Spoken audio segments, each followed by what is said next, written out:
Well, hello and welcome back to Elevate Ordinary. Today we're discussing how words reveal the interior life of the person and how that is an awesome thing, except when it's not. We'll see you in a moment.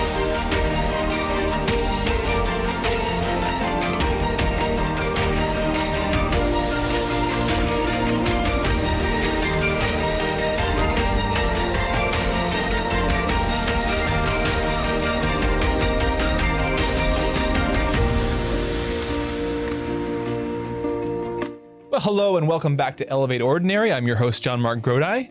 And I'm Teresa Grodi. And we're back with another conversation about the ordinary pursuit of truth, goodness, and beauty. And thank you for joining us again for this.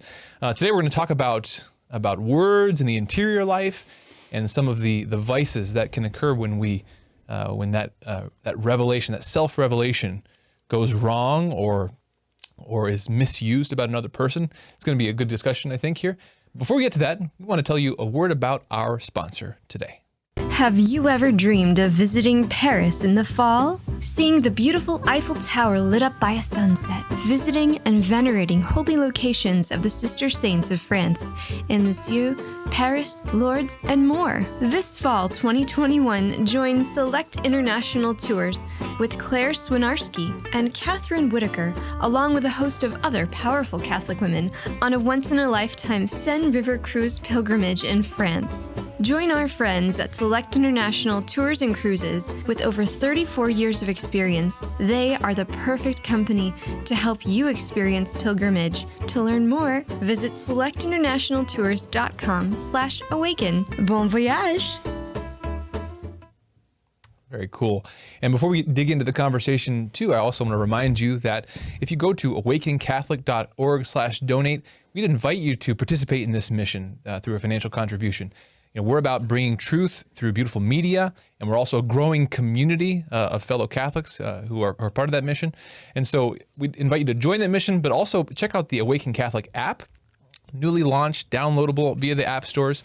It's becoming really fun. I mean, we've got lots of people on there, great discussions happening, interact with the show hosts, give ideas, lots of neat stuff happening there. So you can get that at the awakenapp.io or download it from the app stores. I think that's all the stuff I had to say beforehand. So let's dig into this. Teresa, Gossip. You have wanted to talk about this for a while. I have wanted everyone to hear this particular thing that I'm going to say for like a decade.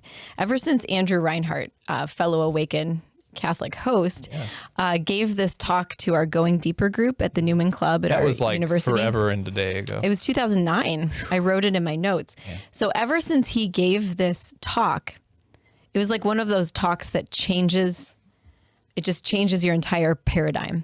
Right. So his topic was gossip and slander, speaking to a bunch of college students, but actually speaking to a bunch of college students before Facebook was what it is today. Sure. You know, it was just revelation about your own personal self, no news feed, no being able to share, articles or things like that. Well, that's what's interesting too about looking at this from so many years later is that, again, it was a powerful teaching at the time. But then, 10, 11 years now since then, all the stuff we've been through as a couple, with all the stuff on the internet, like looking back and seeing that, this is a really important topic. It is. So thank you, Andrew, for the episode we're going to present today that we stole from you. So the 8th commandment, right? Yes. Thou shalt not bear false witness against your neighbor. Sounds about right, yeah. And the Catechism says that since God is truth, we are called to live in truth. Mm-hmm. Jesus teaches us that our yes needs to mean yes and our no needs to mean no. Mm-hmm. So we are people who are called to live in truth. So the body, you're going to have to help me with this to make sure that I don't, I'm not a heretic. The body is a sacrament. Right. So it means that the body, sacrament. Yeah. Yeah. The body makes visible something that is invisible. Mm-hmm. And the thing that is invisible that the body makes visible is our life, our interior life, the fact that we have a soul and an eternal soul. And that's, just before you can go deeper on that, that's a bit of theology of the body, John Paul II back here. That was just so powerful for us at the time at college there, our whole community learning about the theology of the body, because that singular little bit, this notion of the relationship of the body and soul. We are whole human beings, and the body is not some extra thing, but it's precisely this sacrament, this way of making visible what's invisible. And so what you do with your body is so important. It's part of your whole the language of your being, the language of your relationships with God and other people involves your body at all times. Yeah. And this particular topic, it kind of shows that the body, though, for rational human beings, that the body is not enough to reveal what is invisible. And so human beings have words. Like we have a rational interior life because we're made in the image of God. Animals don't have an interior life the way we do. Andrew says, animals feel pain, but they do not suffer. Humans are able to realize that they are suffering more than they were before, and that the pain could go on into the future. Self-conscious. So the reason creates an interior life, and that interior life is expressed primarily through our words. This was an important thing for me to realize, that no one can take my interior life from me. I must reveal it. Just like we can only kind of grasp at God without him revealing himself to us. And in this way, with our own interior lives, we mirror God, that we must, if we want someone to know what is inside of us, what is our interior life, we have to reveal it. And our words reveal that. And that's a lot of what a relationship is, whether with God or another person. It is this self-revelation of your interior life. And it's, as a quick aside here, it's important to, and we're going to actually do an episode on this soon, maybe a couple episodes from now, about prayer and relationships. But sometimes in our relationship with God, we make the same mistakes sometimes we make with other humans, whereas we don't really share what's in our heart, our interior life. We just say what we think they want to hear us say. So we go into prayer and we say a lot of pious things. Oh Lord, you're so good, and thank you for all that. But we don't really say what's on our heart, which might be, gosh, why is life so hard right now? I don't understand, God. We don't actually share our heart, and that's what we need to do. That's what God wants of us. That's what a relationship is where you reveal yourself to another person. And so this is such a precious thing. Words revealing your interior life is such a precious thing that you choose to do with another person. Yeah. And almost all throughout history, with the exception of like celebrities and rulers, people who are more to other people than you would normally be to other people. Throughout all of human history, we have revealed ourselves to other individuals or other people within our community. I really thought I turned that off. Sorry, That is the note that we're supposed to pray the Angelus. So, Mary, Queen of Heaven, Hope of Sinners, pray for us. Pray for us. Go on. That's okay. Yes, thank you. What was I talking about? I forgot. All throughout history. They can edit this out. All throughout history. And so we revealed ourselves on a personal basis. Yeah. And obviously, I think you know where I'm going right now with this, is that we have kind of turned now ourselves into the celebrities or the kings without any kind of training, in the way that a celebrity or a king would have had a training of guarding their private life and making public what should be made public. Now, here I am. I'm sitting on a podcast and I'm revealing myself, revealing very intimate things to whoever may happen upon this YouTube channel or AWAKEN Catholic or the app or whatever. And actually, I was reading Cardinal Sarah's book on silence. He talks about how he uses very strong language, but that we have to be really, really careful about revealing ourselves, and in not like an idle chatter kind of way, that I'm just carelessly giving the interior thoughts of my soul to just anyone who right. Which is hard for me because I'm extroverted and I process things on the outside. But thinking about how we live now in a time where it is more normal that I reveal everything about myself to everyone I meet. And there is a little bit of like you're breaking down vulnerability in some way. But I remember the day I realized that I was not going to go on my new mom friend's Facebook page I was tempted to like look through her pictures. Like I was like, oh, I wonder what their wedding pictures look like. They're totally benign. Okay. Like I wasn't going on there for gossip or, trying to see, was she always this skinny, or like something ridiculous. I was trying to think of something ridiculous. But as I was looking at her own wedding photos, I was thinking to myself, like, this isn't mine. Like, this isn't mine to have right now. I just had this realization and I was like, I would really prefer that we sat down with her wedding album someday and like she show me her wedding album and talk to me about her wedding day.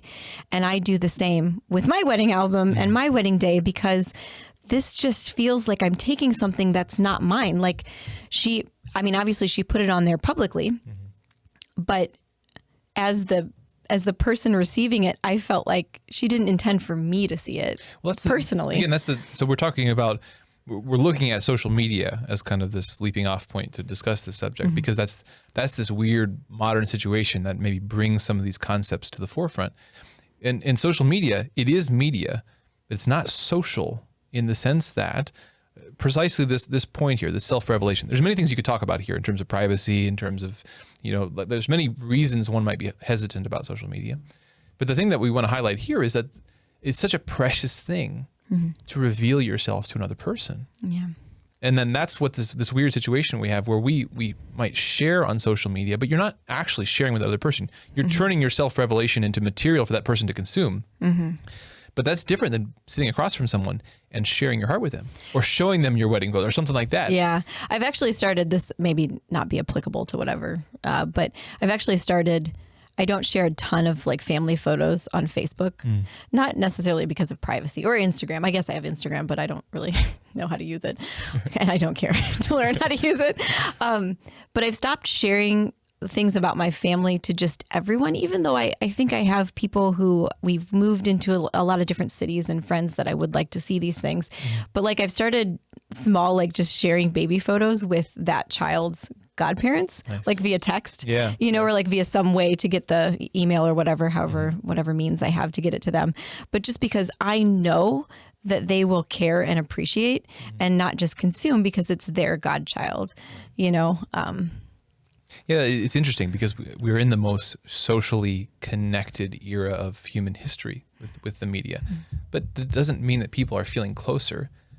I think we all struggle with the fact that it seems like real friendships, real long-term quality connections with other people are actually harder these days. And this may be one of the reasons why, in that sense that we precisely the activity by which you build relationship, which is this self-revelation.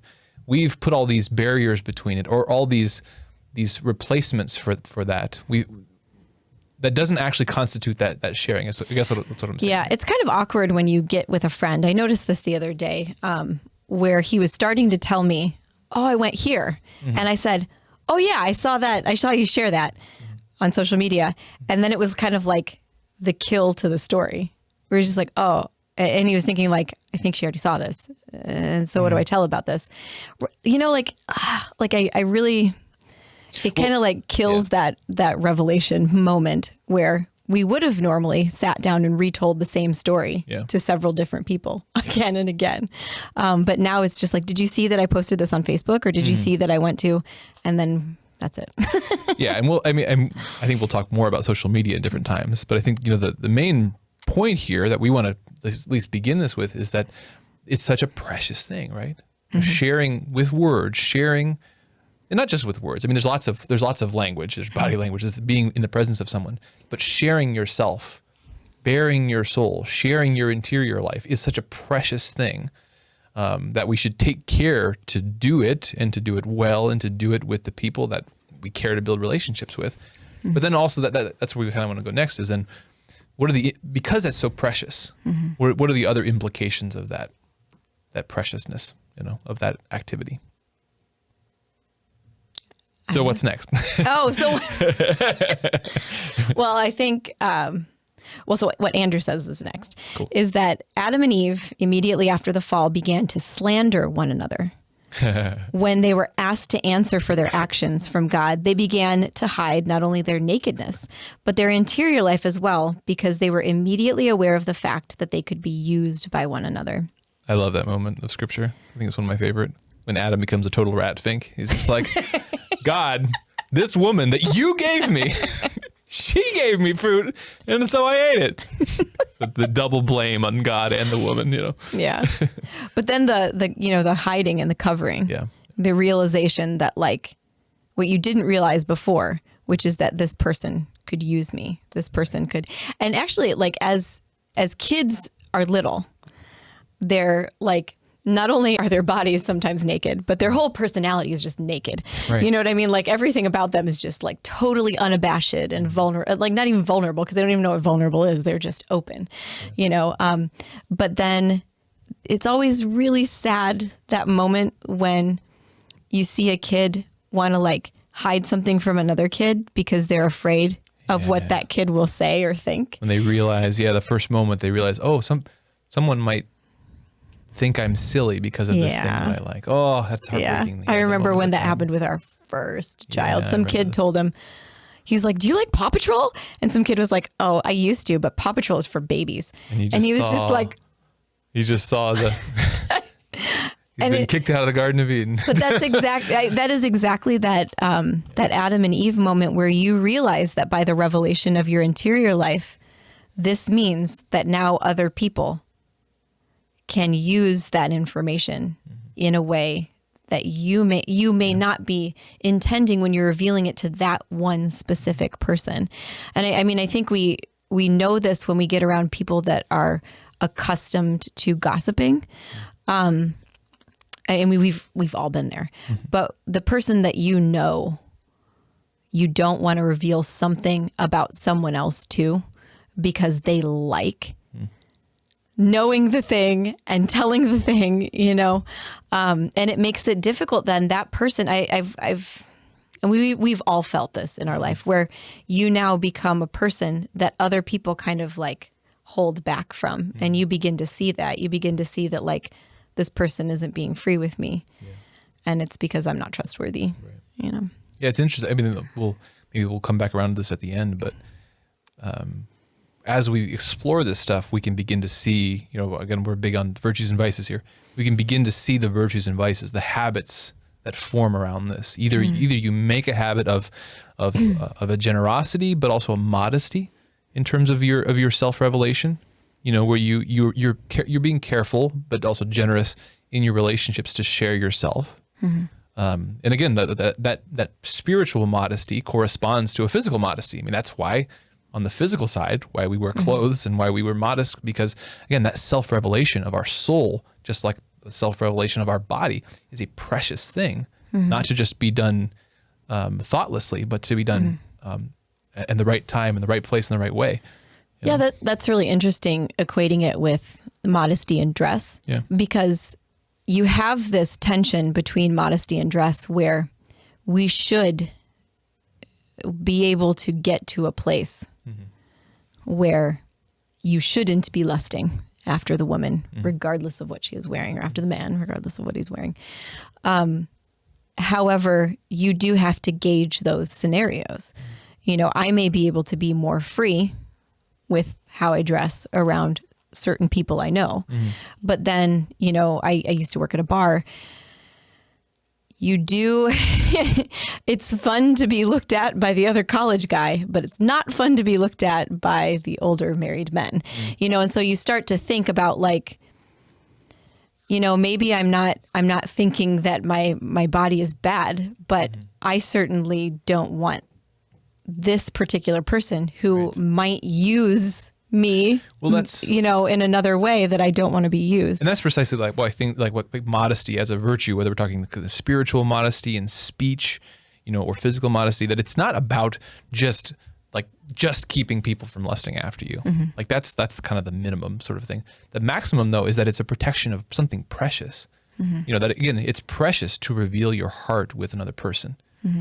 It's precious to reveal your body with another person. It's precious to be more free in your family with how you dress, or with your husband, or with your spouse.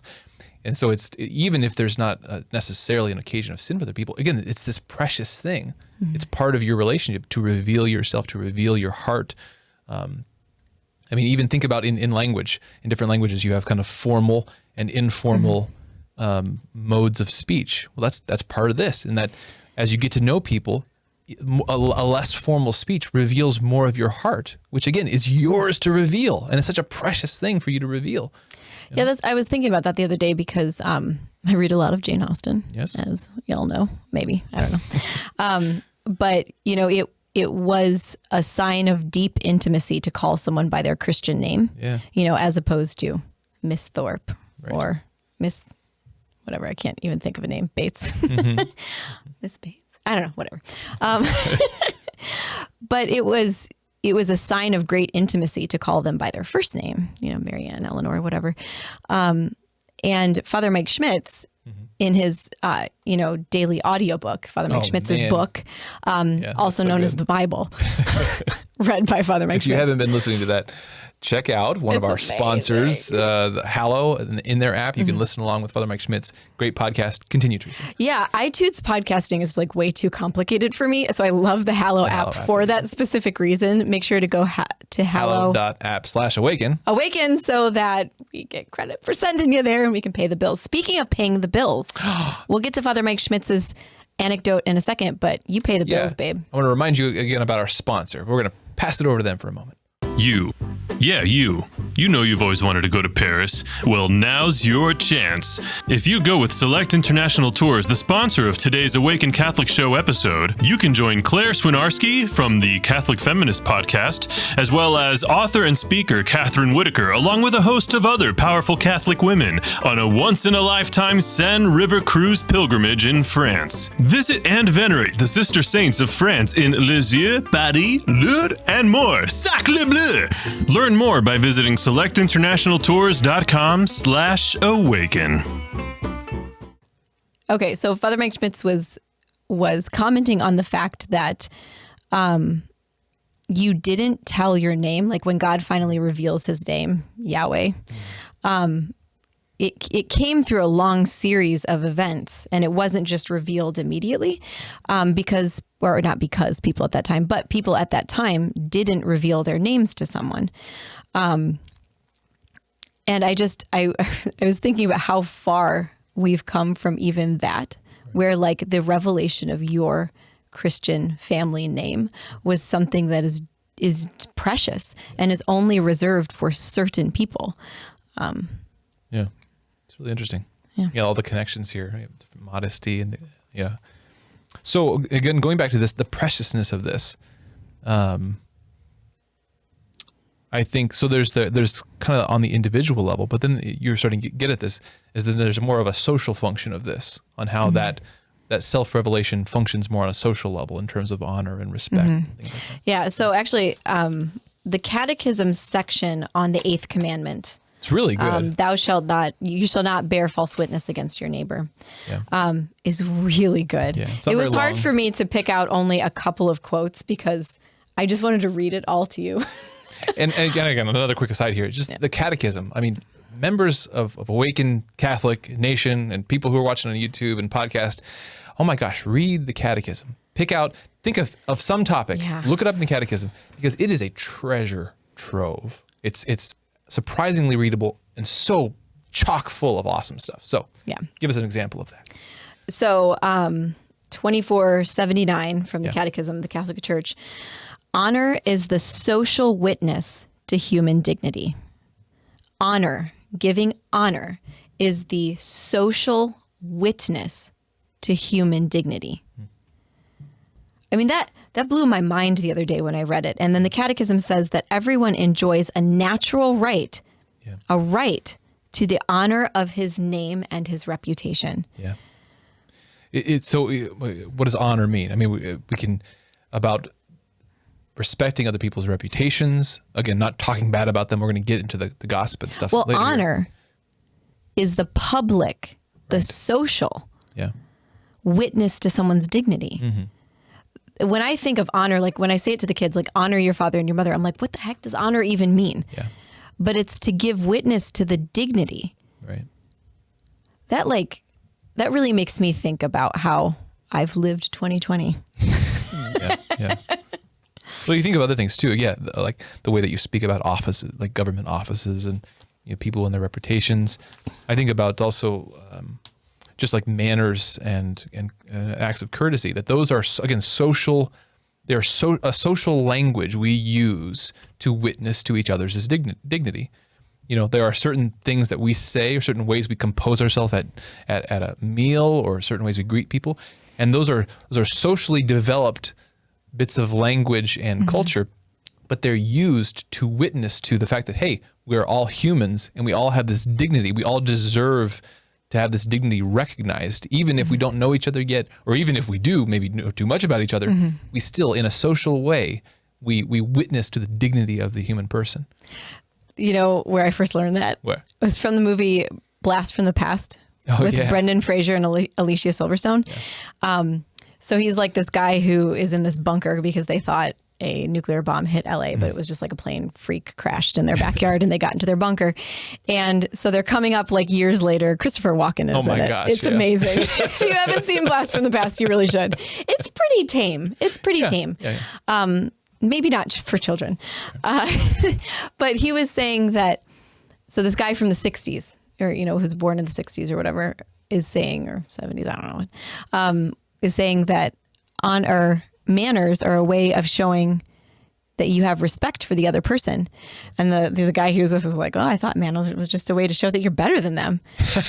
And I was just like, manners are a way of showing other people that you have respect for them. Yeah. The Catechism says, honor is the social witness to human dignity. So manners are really a way of showing that you have human dignity. I'm validating that God has ordained that because you are a human being, you have dignity and you're created in his image. And that may be even a side of how I personally feel about someone, because again, I'm supposed to treat this person as a child of God, even if I don't get along with them very well. And so the manners are this codified way in which we do justice to that person. And that's what the Catechism is getting at here, that it's a matter of justice to, in a social way, not tear down someone's reputation, or not to act in a way that causes that devalues the witness to that person's dignity. That's in the social context. That's part of justice. So a reputation, a person's reputation, is the truth of our interior lives as other people understand it. So not our interior lives, but our interior lives as other people understand it. When someone reveals through words that they are when someone reveals themselves through words, they are choosing to reveal their interior life to the person that they're talking to. And an abuse of the interior life of another person is an abuse against their dignity as a person. It is an abuse against the very core of what it means to be human. And this is why gossip can become a grave offense or a mortal sin, because you become responsible for killing the other person in the eyes of other people. So the reputation is our interior life as other people understand it. Right. And when you kill the interior life of another person to other people, you're killing what makes them human and made in the image and likeness of God. Elsewhere in that section, I think, let's see. I feel like I need to go to confession now. Yeah. Later on in that same section on the Catechism, it notes, I think it's quoting someone, every good Christian ought to be more ready to give a favorable interpretation to another's statement than to condemn it, etc. It is a right and just practice when we meet new people to assume the best about them, to focus on the reality of their dignity, even before we know them, before we know their interior life. We know that they're a child of God. We know they have dignity, and so we want to meet them kind of with a clean slate. And so, again, going back to what you were talking about, reputation there, the idea that we might reveal someone else's interior life or cause other people to make assumptions about their interior life, about who they are, so that to cause a situation where we cause someone to prejudge someone else, we prejudice them against someone else by either revealing something true but embarrassing about them, or by revealing saying something false or malicious about them. Like that's a grave offense, because we set that person up. It can be a grave. Right. Yeah. Well, I mean, I don't want to say I'm not a priest, but it can be. It can become a grave offense. It's a grave matter. Like we see that's a big deal because we can imagine ourselves that happening to us, to meet someone and to realize, oh, this person already assumes the worst about me because of what someone else said or revealed. I mean, that's it's hard even in today's language. Like sometimes I say a word and I'm like, oh, I don't know if this word means to them that I'm part of a certain clan. You know what I mean? Like I can't even use language. Like I made a joke maybe a year ago. I said something like woke and I had zero idea that had anything to do with anything. Today, and I was just like, so I can't even use language. I can't even use language because I don't know if now that language comes with a prejudice against me and puts me in a box of someone that I may or may not be. That's an interesting point. We'll have to dig into that more some other time about how, sort of the ways that we go about our modern public discourse cause additional damage to this ability to self-reveal because we prejudice each other against each other by having these loaded terminologies so that when you say something, oh, I know you're probably voted this and you probably think this, you probably think that, I already have you figured out. And that prevents you from really being able to hear that person and let them reveal themselves to you. Yeah. Wow, man, powerful stuff. So just a little bit on the specific ways in which a person's interior life can be attacked. And we know the words for these, but we'll get into them a little bit differently. So gossip. Gossip is one term, is any time that you reveal the facts of the interior life of another person. So any time that you reveal the facts of interior life of another person. So not really necessarily bad stuff necessarily, that's but just the definition. To reveal stuff that's not yours to reveal. Again, that's, I think we were talking about earlier, that there's a sort of a modesty there, realizing that if someone shared this with me, that's theirs to reveal. And that's a very precious thing that they shared it with me, but it's not necessarily mine to share with someone else. And so it's kind of a modesty, a care of that other person's interior life. If they've entrusted it to me, I have to be very careful about what I do with that. Yeah. Slander. So I think slander and calumny. I think we've heard the word calumny, but maybe only in a religious sense. So perhaps calumny is the religious word for slander. But slander is similar to gossip, but that the things that are revealed about the person are not true or are said with a malicious intent. So, for example, it could be intentional or unintentional. Like, for example, ignorance. You believe something to be true of a person, but you have no proof. Right. So that would be slander or calumny. But either way, you want the person with whom you are speaking to think badly of this person with this particular information. Right. So another example that Andrew gave is like spreading a rumor that someone hates you and is trying to ruin your life because you can just feel it. Like you have no, oh gosh, I feel like that's 2020, 100% of the like you just feel it. You have this gut instinct that this thing is happening. And so you're telling everybody about your gut instinct about this person. Yeah. So that's slander. Do you have any? Just, oh my gosh, it's just very challenging stuff. Again, there's so many examples of it. If we just think about the way that we and other people interact on social media, for example, which is just our common vice as a culture, it seems like these days. Or even just like, I feel like I can't read any news anywhere without it being full of all of these things I just read. Right. Like I was just reading a piece by what I think may be a really great Catholic news source. It's not, I'm not talking about Pete Range's stuff, which I think is also probably going to be a really great Catholic news source. But I was reading this and I noticed that they wanted me to feel bad about this particular bishop. Huh. And so before getting into what the article was actually about, they started with, this is the bishop who earlier this year did this, said this, challenged this.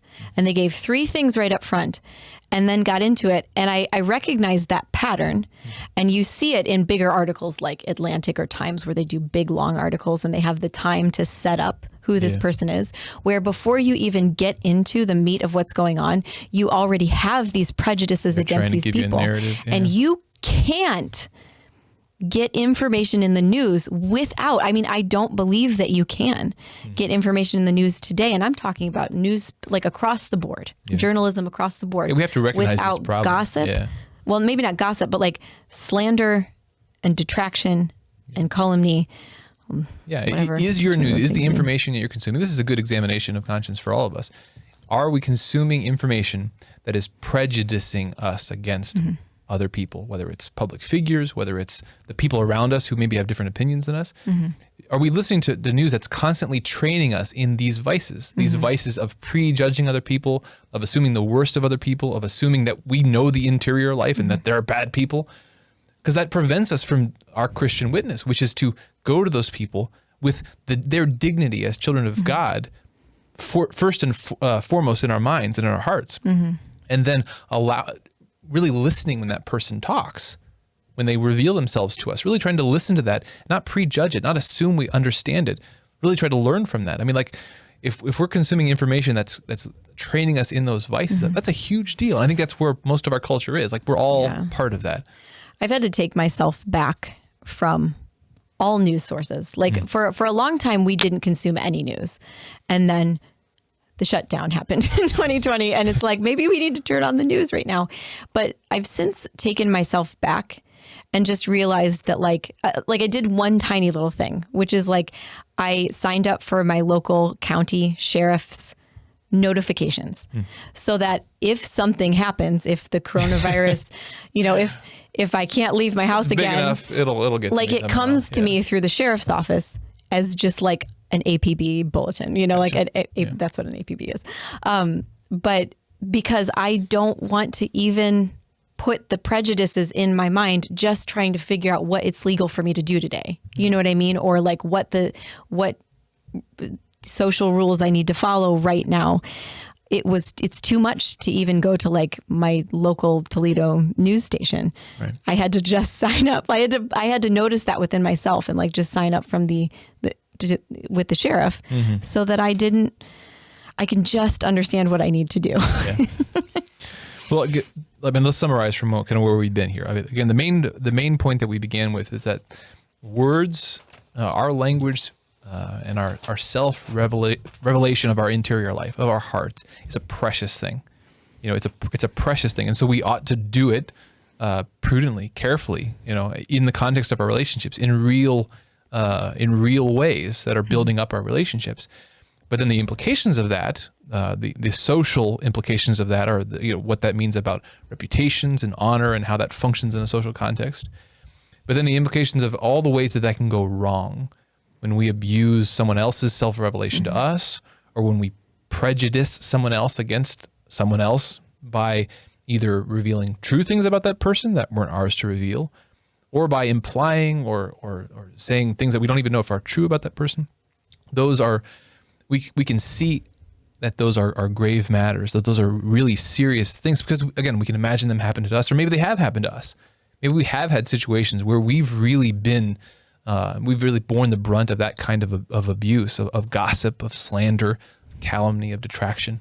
They're big deals because we know that our heart, our interior life, that's something precious, that we bestow, on a friend or a family member. We reveal ourselves. And so it's just a precious thing. Yeah, I guess. So how do we live if we accept that as our new reality? Yeah. That what I express to people about my interior life is precious, and what they express to me about their interior life is precious, and that it's really a spiritual act. Yeah. It's not just I'm saying words out of my mouth, but it is a mirror image of God who reveals himself to us, and we reveal ourselves to other people. Andrew says that we are called in all of our faults and imperfections to learn how to trust, to stand before others without fig leaves covering our most vulnerable areas. So he says something else, but I wanted to focus on that because, so if we're to take social media out of this for forever, but like for this particular example, and we're just thinking about our family, maybe our spouse, boyfriend, girlfriend, our family, the people who we live in the same house with, our roommates or whatever. And then the people who are within our actual sphere of influence. And we wanted to honor the fact that our self-revelation means something. Yeah. I would ask yourself, like, how should I go about? I mean, for me, I think I would want to have more of my close friends over for dinner or whatever, or drinks, just so that I have an opportunity to reveal myself to them first and have them reveal themselves to me. May not be possible for everyone right now, but just how, like that would be my first step. My first step would be, let's have someone over, let's have somebody I love whose interior life I want to hear more about and I want to reveal myself to over. How about you, babe? I had something and I can't remember what it was now. That's because I was yapping. No, it's all right. No, but I mean it's a good thing to sit with. It is such a precious thing that we have. And so we need to do, I know what the thing I was going to say was that it is probably the case that we've all experienced a bit of that fall in our life. We've experienced a self-revelation that didn't land. We shared our hearts and the other person didn't seem to care, or they didn't react the way we would expect. And so that hurt us. Or we may have shared ourselves with somebody and then had a friend betray us or gossip about us or inadvertently reveal something that hurt us. We've all experienced that. And so the difficulty is, or the challenge is, and that's what, again, you referenced that bit from Andrew's talk, that we need to have courage and walk with God and still try again. I think we think of this in our marriage and our family. Like, it's very easy with hurts we've all experienced to then go through life guarded, go through life holding our heart back from other people because we don't want to get hurt anymore. We have to have courage to step back out, because it is worth it. I mean, the relationships, love, I mean, like they depend on that kind of thing. That's what they're made out of. And so it's difficult, it's tough, but with grace, we can still strike back out there, and connect. Yeah. So. There was one more question that came up. I remember in the classroom of kids when Andrew was doing this, is there room for venting? So I'm an extrovert. I have no interior monologue. I didn't realize people had interior monologues. Like I got nothing. They do. Turns out they did. So when I process things, I either have to talk quietly to myself, which is what my grandma doesn't did. happen very often. Which is what my grandma, I remember. She's, God rest her soul. God rest her She's soul. dead. This isn't gossip. Yeah. We better land this plane pretty soon, but continue. But I need to say things out loud to another human being, or I will spiral into this craziness. And so luckily I have a husband who takes a lot of my vent, and is able to say it back to me in a way that makes sense, which is what I need. But so if you're venting, if you need to say things out loud and have another person work them through with you, the advice Andrew gave is that, I'm going to read it. Yes, but we must be careful to cherish other people's reputations. The best way to do this is to not reveal the identities of the other people, but simply stick to specific situations and then your own feelings and observations. And if you do, sometimes I do find, though, that I need to talk to somebody who knows the other person so that they can actually give me good advice. Right. And when I do, I have to be really careful who, I'm not going to go to my friend who I know is a gossip or who I know likes to hold grudges against people. I have friends who like to hate other people. They just do. And it's part of whatever their temperament's vice is. I'm not saying there's my friend, but I don't go to those people when I want advice about a specific person. I would go to my husband, okay, or a spiritual director or somebody, a priest or somebody who will cherish the other person's reputation too. So a lot of it comes down to, again, our favorite virtue here, prudence. That when there is a place, especially again if you're a verbal external processor, of your ideas and your feelings, that there's a place for that. But prudence helps us to guide that conversation. It needs to, if it's going to happen, it needs to be the right person, the right time, the right way.